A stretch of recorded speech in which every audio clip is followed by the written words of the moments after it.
pessoal, chega logo dando like, compartilhando esse vídeo e também colocando aí um comentário de onde você está assistindo, o que é que os nossos vídeos aqui da Batista Metanoia, as nossas gravações têm causado na sua vida.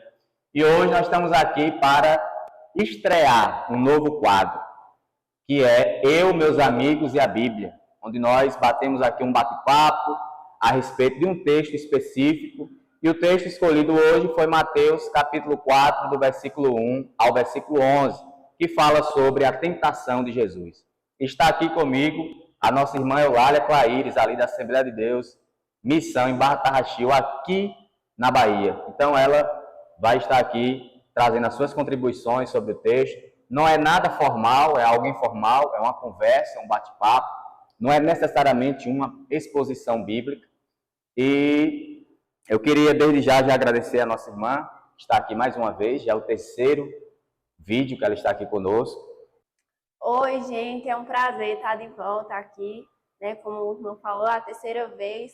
Espero que Deus nos abençoe e que a gente possa extrair o melhor nessa conversa, para a honra e glória do Senhor.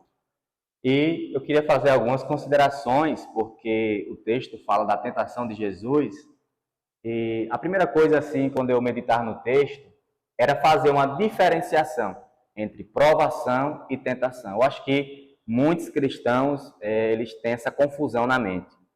E a provação, ela é de Deus. É Deus quem nos prova. E qual é a finalidade da provação? É nos fazer semelhante a Jesus. Essa é a finalidade da aprovação de Deus. E há coisas que nós não aprendemos. Estudando, orando, nós só aprendemos na provação. Então, se você está passando provação, essa provação é de Deus. É para levar você à maturidade, a você se parecer mais com Jesus Cristo. Para que você possa expressar o caráter de Deus, onde você vive, onde você trabalha. Já a tentação é do diabo e também da nossa natureza pecaminosa. E a tentação, ela tem uma finalidade, que é o quê? Nos levar a pecar contra Deus. Tomar um atalho e se afastar do Senhor, ofender ao Senhor através dos nossos pecados. Por isso a Bíblia diz em Tiago que Deus não pode ser tentado. E quando uma pessoa estiver passando tentação, não diga, de Deus eu estou sendo tentado, porque Deus não tenta ninguém. Deus prova. Um exemplo prático para a gente entender o que é provação e o que é tentação, é um exemplo que eu gosto muito de falar. Por exemplo, vamos dizer que você está com um momento difícil financeiro e você tem contas para pagar, você tem coisas para comprar para sua casa, só que você está passando um momento de crise financeira. E isso é uma provação. Você tem que permanecer firme, confiando no Senhor. Só que o diabo, no meio da provação, que é do próprio Deus, ele vai trazer um atalho, que se chama tentação. E qual é o atalho? Um trabalho onde você passe a perna no outro, onde você ganhe dinheiro, mas de uma forma fraudulenta, desonesta. Então você entra nesse trabalho, pega o dinheiro, supre suas necessidades, só que você pecou contra Deus. Por quê? Porque você seguiu o conselho de Satanás. Você foi para o caminho mais fácil, o caminho pecaminoso. Então, pela nossa imaturidade, nós podemos transformar provações em tentações. Então, eu não sei qual a prova que você está passando, mas se é de Deus, se é uma provação legítima do Espírito de Deus, permaneça fiel. Se é uma tentação, vença ela, fuja dela. E é isso que nós devemos entender. Então, muita gente cai, vacila, e eu não estou falando de se desviar da igreja, estou falando de estar dentro da igreja, mas está vacilando, porque Deus traz a prova para lhe amadurecer, forjar em você uma maturidade, a semelhança de Cristo. Você, pela imaturidade, inexperiência, você começa a dar vazão aos seus sentimentos, e aí você começa a cair em várias tentações, e isso traz culpa ao seu coração. Um outro exemplo prático, e eu já passo para a nossa irmã Eulália, é o seguinte: você que é jovem, cristão, está namorando na igreja, o sentimento que você tem pela sua namorada e futura esposa, não é pecaminoso. Por quê? Porque você é um ser humano. Está dentro de você. Agora, você quebrar um princípio e entrar numa fornicação, aí você pecou contra Deus e você foi pelo caminho da tentação. Então, o que é a aprovação? É vocês permanecerem íntegros até o casamento. Isso é aprovação. E através desse processo, vocês vão amadurecer e aprender mais de Cristo.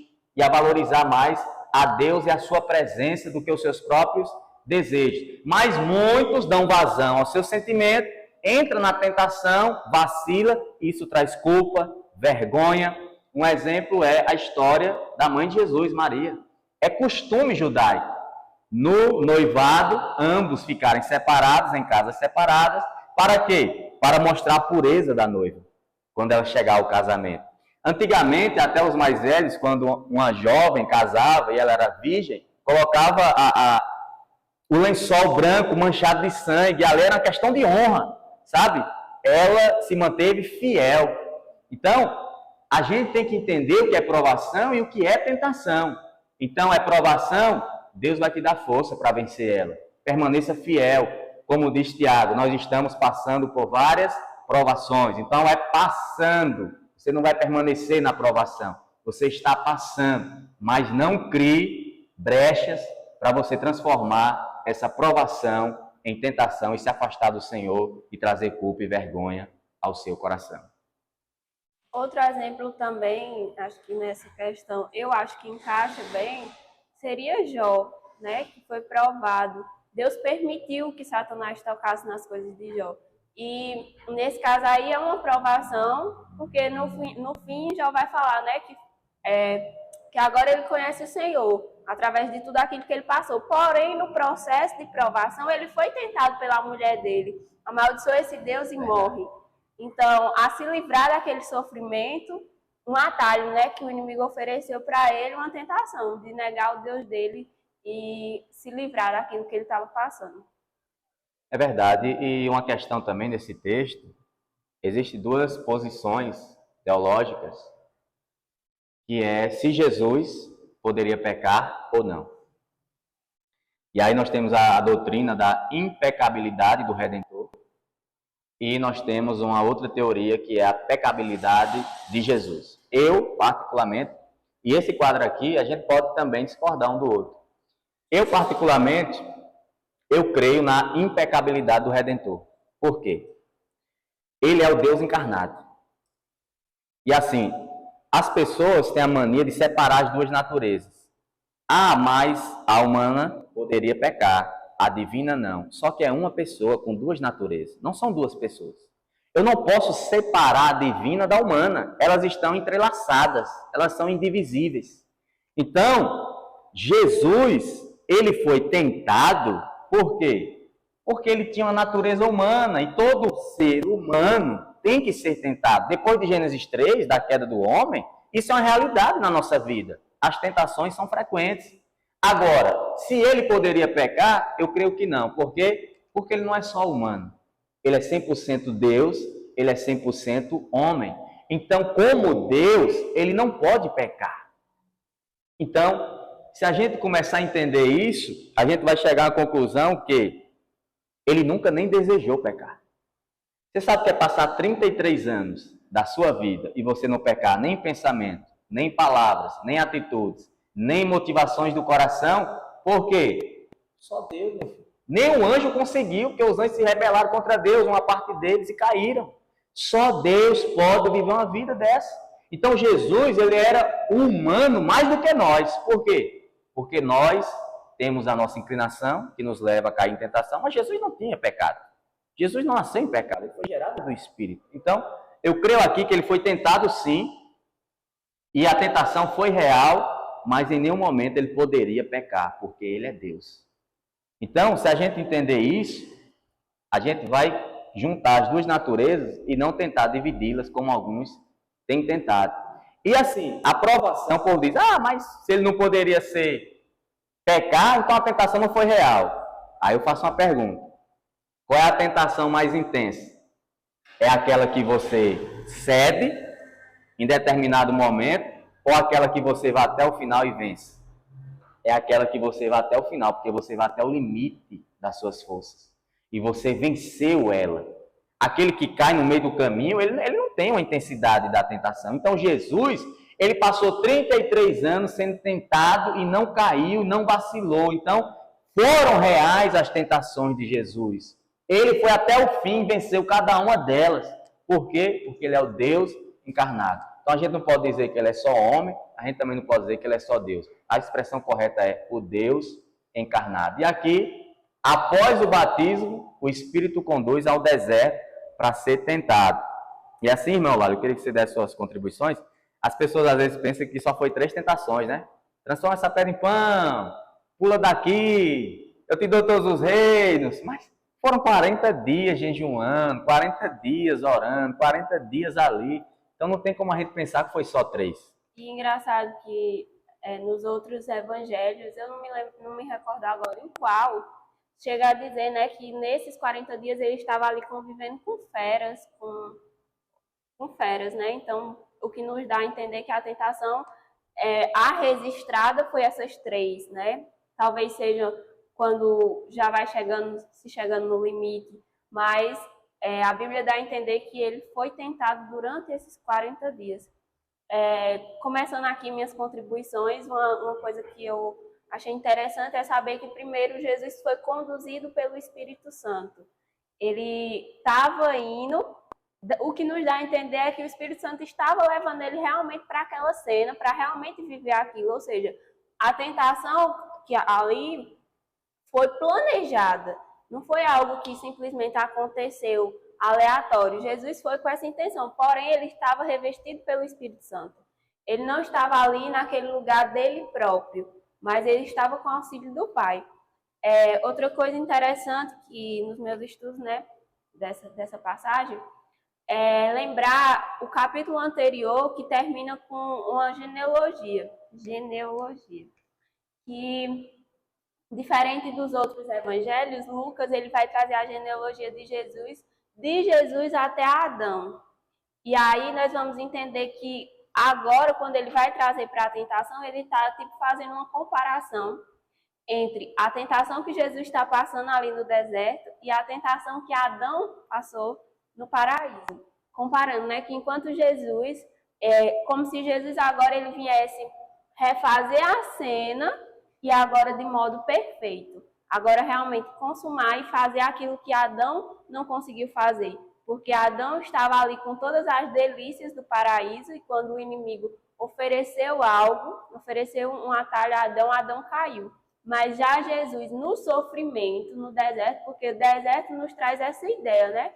De sofrimento, de solidão, Jesus resistiu e venceu o diabo, né? Venceu nessa situação, nessa cena.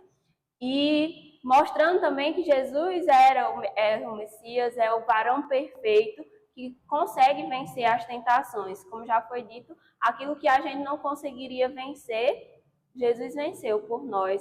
Jesus conseguiu vencer essa tentação. Outra coisa também que eu aprendo nesse texto é que o diabo ele é real. Ele é real.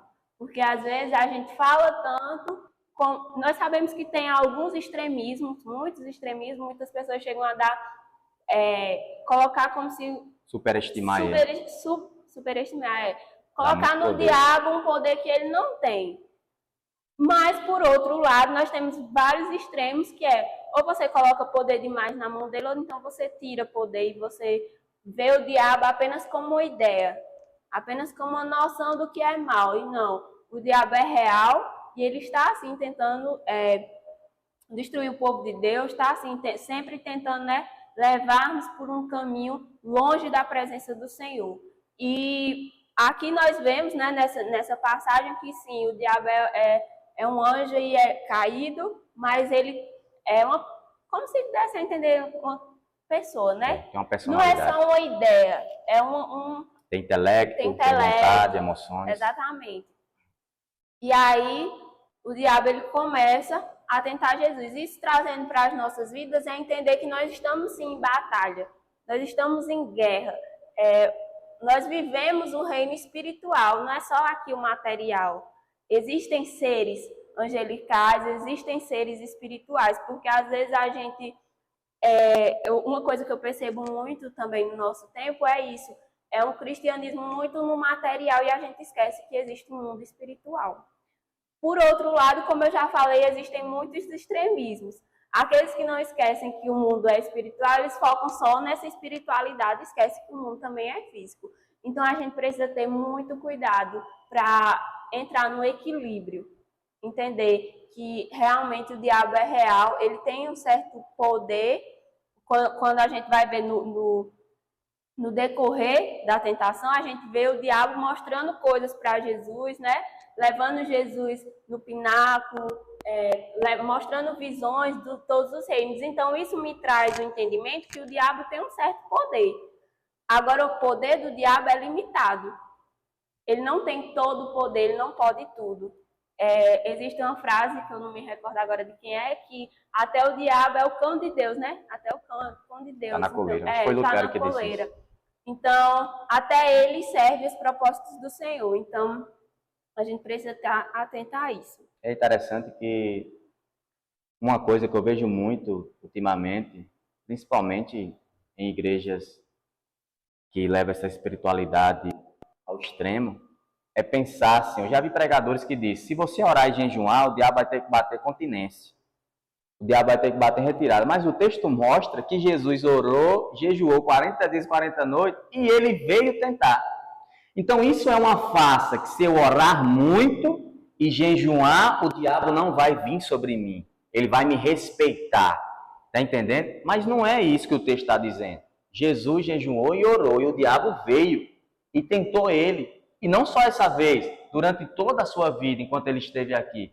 Então, se você crê nisso, isso é um equívoco. Você não ora para que o diabo vá embora da sua vida e não lhe tente. Você ora para conhecer a Deus, para ter um relacionamento com Deus e se fortalecer em Deus. Para quando vir a investida do diabo ou dos seus desejos carnais, mais ocultos, você conseguir vencer em Cristo. Então, o texto é claro.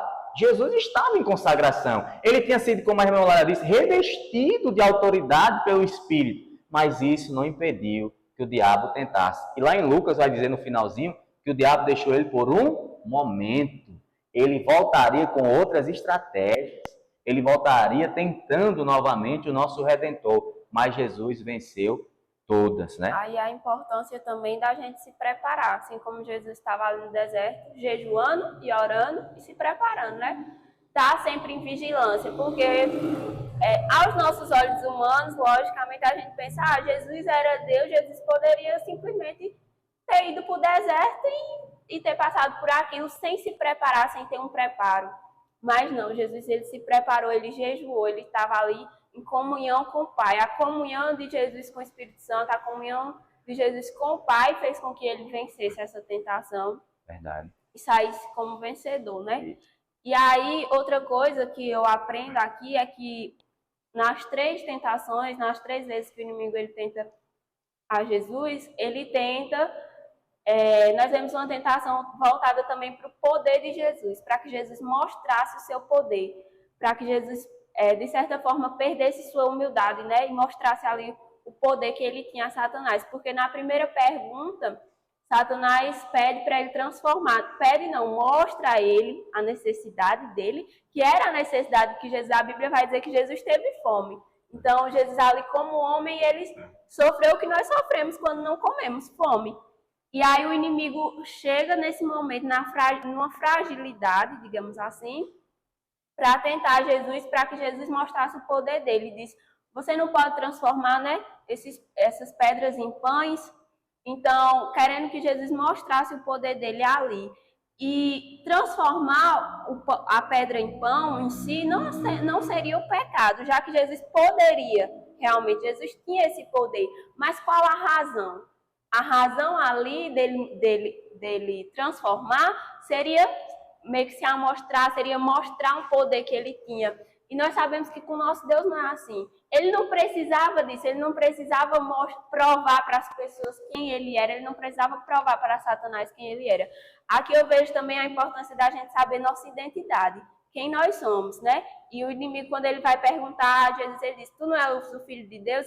No capítulo anterior, a gente vê Jesus sendo batizado, né? A Bíblia vai dizer que o céu se abre e Deus diz, esse é meu filho amado, nele eu me comprazo. E agora, na tentação, uma coisa que o inimigo tenta fazer com Jesus é isso, questionar a identidade dele. Verdade. Você não é o filho de Deus, mas Jesus sabia quem ele era. E sabia que ele não precisava provar para Satanás quem ele era. E sobre o poder de Jesus, ele entendia que talvez o ato de transformar a pedra em pão não fosse pecado, mas a razão. Então eu vejo também, trazendo para as nossas vidas, o cuidado que a gente deve ter com as nossas ações. Porque talvez a ação em si não seja errada. E também com nossos dons, né? Sim. Talvez a ação em si não seja errada, mas qual a intenção do meu coração a fazer aquilo? Talvez o que você está fazendo é até considerável certo para as pessoas, mas a intenção do seu coração. E aí, quando a gente tem um ditado popular, né, que diz, Deus vê o seu coração. É preciso adequar essa frase bem, mas ela é verdadeira. Porque, de certa forma, dependendo do contexto, ela é verdadeira. Porque Jesus não está preocupado somente com as suas ações exteriores. Ele está preocupado com o seu coração, na sua atitude. E a sua atitude é verdadeira porque quando a gente sabe que Jesus ele criticava muito os fariseus. Por quê? Porque exteriormente eles tinham atitudes boas. Mas a Bíblia vai dizer que eles eram como sepulcros, né? Que por fora eram bonitos, mas por dentro continham impureza, continham maldade. Então, é isso. A intenção ali em transformar era criar em Jesus um coração arrogante.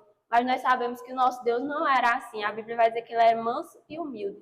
Então, ele não precisava provar para o inimigo, ele não precisava mostrar o seu poder nessa situação para ele próprio, né? Porque o que era transformar pedras em pães para Jesus que transformou água em vinho, né? Ali naquele casamento. Mas a intenção era diferente. No casamento, a intenção era trazer alegria para aquelas pessoas que estavam ali, era mostrar, suprir a necessidade do povo. Já na tentação, ele ia suprir uma necessidade dele, né, por um atalho. E na tentação era a voz de Satanás que estava querendo conduzir ele, não a voz do Pai. Exatamente. Não era obediência a Deus, não era submissão a Deus. E Jesus ele vai mostrar em todo o seu ministério que ele estava debaixo da ordem de Deus. Ele era submisso a Deus em tudo. Verdade. E é interessante você entender a sua identidade. A Bíblia diz que nós somos filhos, que nós fomos eleitos antes da fundação do mundo, para andarmos em santidade, para se parecermos com Jesus e para sermos co-herdeiros com Cristo. Satanás diz, se tu és o Filho de Deus, ele quer questionar a identidade de Jesus, o relacionamento dele com o Pai. E muitas vezes Satanás, através de alguma falha nossa, que nós somos seres humanos, ele vem querendo questionar, tu é crente mesmo? Será que vale a pena ficar na igreja? Se tu de vez em quando vacila, eu quero dizer que vale sim a pena. Toda vez que você vacilar, saiba que você tem um advogado fiel. Peça perdão. Levante do seu joelho acreditando que ele lhe perdoou. Deus, ele tem graça, ele confere graça todos os dias para você sair vitorioso de toda a tentação. E algo interessante que eu vejo nos nossos dias é o pragmatismo. O pragmatismo tem destruído muitas igrejas. E ele tem entrado sorrateiramente nas igrejas. E as pessoas, elas têm barganhado com Deus. Deus nunca prometeu nada em troca de adoração. Quem prometeu foi Satanás, está no texto. Satanás disse, se você me adorar, eu te dou todos os reinos. Então já vi cristão dizer, se nós adorarmos a Deus, se nós fizermos isso para Deus, Deus vai dar algo. Não, irmão. A Bíblia diz em Efésios, capítulo número 2, que nós somos ricos com todas as bênçãos. Está lá no capítulo 1 de Efésios, nós somos ricos com todas as bênçãos espirituais. O povo de Deus é um povo rico, é um povo próspero. Então, não queira barganhar com Deus que não precisa nada seu. É a mesma coisa eu pegar essa Bíblia e dizer, Deus, eu te dou essa Bíblia se o Senhor me dá uma vitória. Aí Deus diz, mas a Bíblia é minha. Então eu te dou o meu trabalho se o Senhor me dá uma vitória. Mas o trabalho que tu tem foi eu que te dei. Ou seja, não tem nada que eu possa dar a Deus que não seja dele. Não tem como eu barganhar com Deus que não precisa de nada. Então o pragmatismo é o quê? É o falso entendimento que diz, a verdade não importa, o importante é a gente ter êxito. Vamos fazer um evento? Vamos. Não, mas fere a palavra de Deus. Não, mas o importante não é a verdade. O importante é as vidas que vão se converter. Não existe conversão quando você fere a verdade. Não existe verdadeira conversão quando você fere os princípios da Bíblia. Então aprenda algo, não se barganha com Deus. É o diabo que quer algo de você. Ele quer que você faça algo para ele lhe dar. Foi isso que ele disse a Jesus. Eu te dou todos os reinos se você me adorar. E aí o que Jesus disse? Adorarás somente ao Senhor teu Deus. Então, não barganhe com Deus. Se Deus quiser te abençoar, Ele vai te abençoar. Ore com humildade. Ore reconhecendo que você é um pecador. Ore reconhecendo que você é dependente de Deus. Não ofereça nada a Deus em troca. Ele não precisa de nada seu. Ele é o Deus do universo, como diz R.C. Sproul. Todo o universo pertence a Deus. E não há nenhum palmo nesse universo que não pertença a Ele. Tudo é dele. Então, Satanás, ele também usa a palavra, né, o Salmo 91, versículo 11 e 12. E assim, Satanás usando a palavra é a mesma coisa que um falso profeta usando a palavra. Ele distorce para conduzir pessoas. Eu quero dizer algo a você, nós estamos vivendo um tempo de muito engano religioso. Muito engano religioso. E Jesus diz, acautelado dos falsos profetas. E sabe quem está por trás dos falsos profetas? Uma influência demoníaca. Como é que você sabe isso? 1 Timóteo capítulo 4, versículo 1. Que no final dos tempos, muitos se apostatarão da fé por dar ouvido a espíritos enganadores e doutrinas de demônio. Você já viu algum demônio pregando? Você já viu algum demônio fazendo doutrina? Ele quer dizer o quê? Pessoas que estão sob influências de demônio produzirão falsas doutrinas, falsos ensinos, que colocarão as pessoas para distante de Deus. Satanás pegou um texto verídico, Salmo 91, distorceu para fazer Jesus tentar a Deus. Mas Jesus, conhecendo o todo, a importância, não conheça partes da Bíblia, conheça o todo. Vai uma indicação aí, o enredo da salvação. Conheça o todo da Escritura. E Jesus disse, está certo, você citou um versículo certo, mas também está escrito, não tentarás o Senhor teu Deus. Então, irmão, se você diz que não gosta de ler, não gosta de meditar na Bíblia, você está na religião errada. Porque o cristianismo é o cristianismo de um livro, Bíblia Sagrada. Nós precisamos ler, nós precisamos compreender. Porque Satanás vem sorrateiramente, distorcendo textos, nos manipulando para que a gente ande distante de Deus e não alcance aquilo que o Senhor tem para a nossa vida. E é exatamente o que Jesus vai responder no primeiro, né? Quando ele vai falar sobre o pão. E Jesus fala, nem só de pão viverá o homem, mas de tudo que sair da boca de Deus, né? Toda a palavra de Deus. Então, nós vivemos pela palavra. É essa palavra que nos traz vida e nos traz força para resistir. Quando você compreende ela, quando você se alimenta da palavra de Deus, você tem força para resistir o inimigo. Então, aí na segunda tentação, o inimigo ele oferece a Jesus os reinos da terra, disse que se Jesus adorasse a ele, ele iria dar, né, todos os reinos da terra. Só que a gente sabe que Jesus ele seria detentor de todos esses reinos quando ele passasse pelo aquele sofrimento na cruz. Quando ele vai dizer, né, está consumado, eu tenho a chave, né? Entrego o meu espírito. Sim. Está consumado. Mas depois Jesus, que ele ressuscita, eu acho, não? Que ele diz que toda a autoridade foi dada a ele. Sim.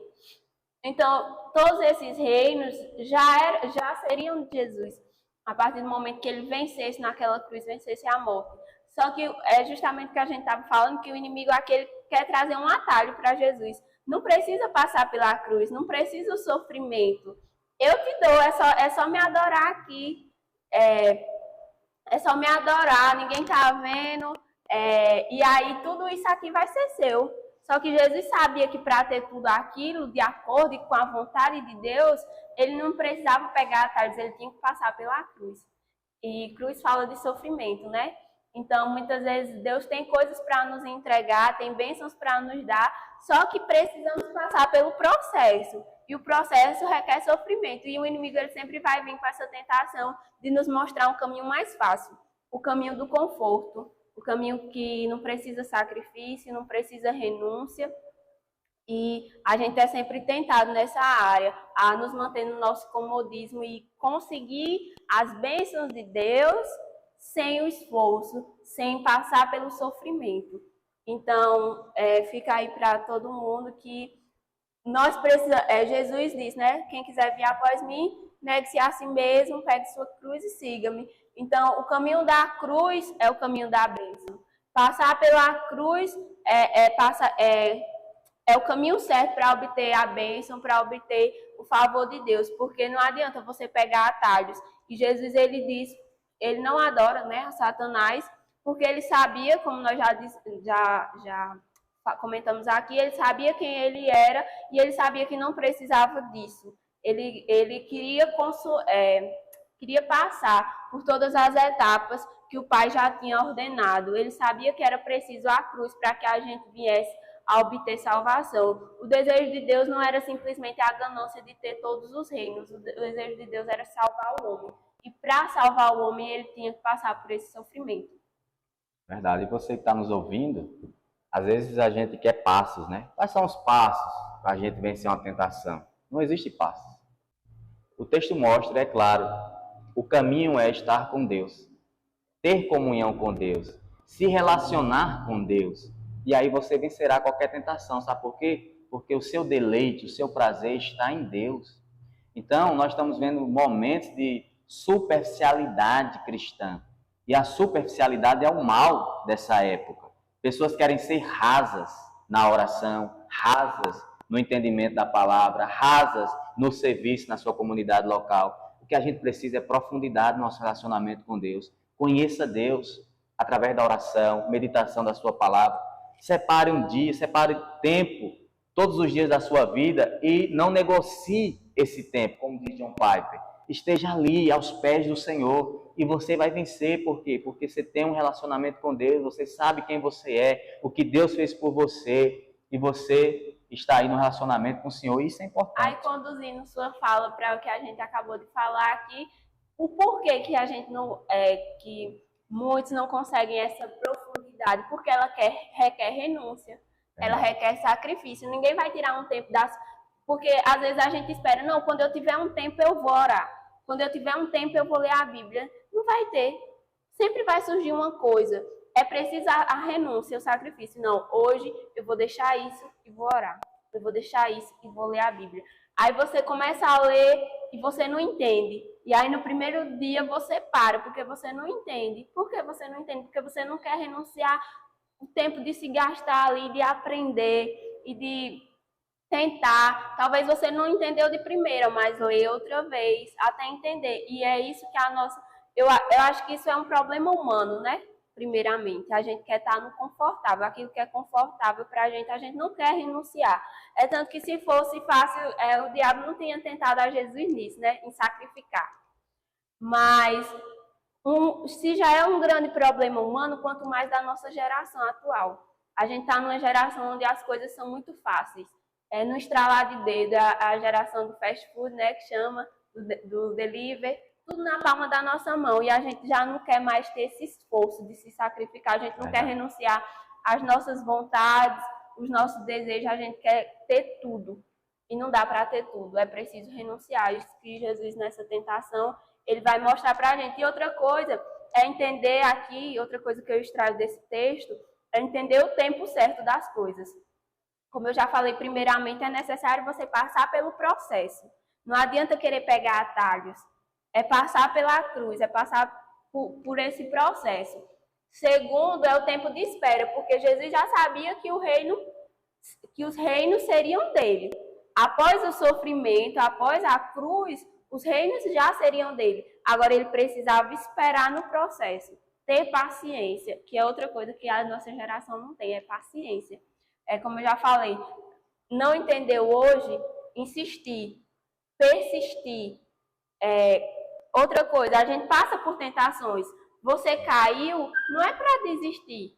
É chamar, é clamar ao Senhor e persistir na caminhada. Porque como a gente começou falando, ele era o varão perfeito. Eu e você somos imperfeitos. A gente vai cair. É tanto que em vários versículos Jesus fala sobre isso, né?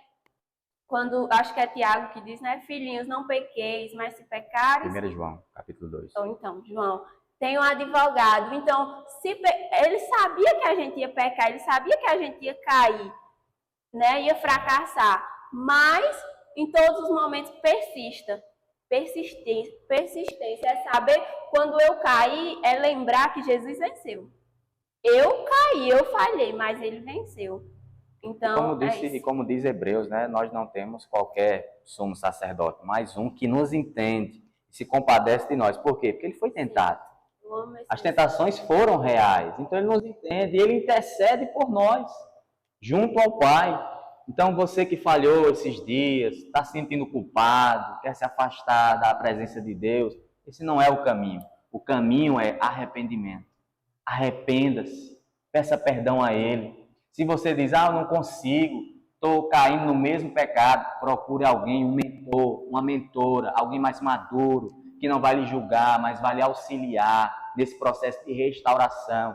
Mas o caminho nunca é se afastar da casa do Senhor, da igreja do Senhor.